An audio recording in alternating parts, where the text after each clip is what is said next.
Iginiit ni NCIP Ethnographic Commissioner Nancy Catamco na kailangang masiguro ang batas at makataong proseso sa pagpili ng Indigenous Peoples Mandatory Representative o IPMR sa lungsod ng Kidapawan. Ayon kay Catamco, normal lamang na magkaroon ng pagtutol at debate sa hanay ng mga tribo kapag may desisyon na hindi kinatigan ng lahat. Aminado itong una ay hindi rin niya naiwasang questionin ang resulta ng selection process dahil sa agwat ng boto.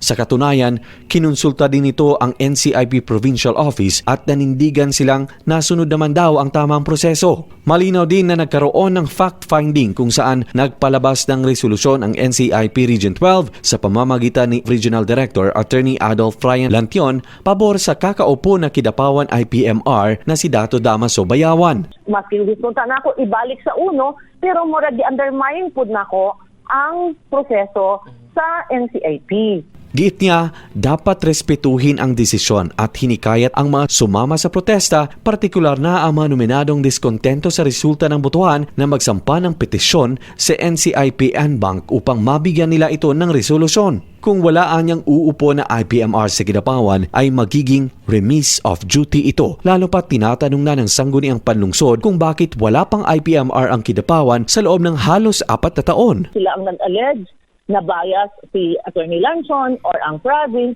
then they have to prove that.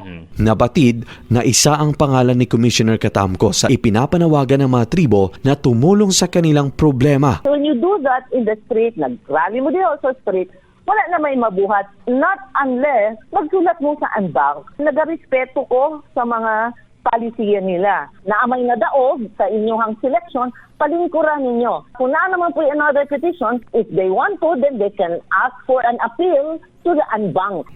Luigi Alan Totor, NDBC, Bida Balita.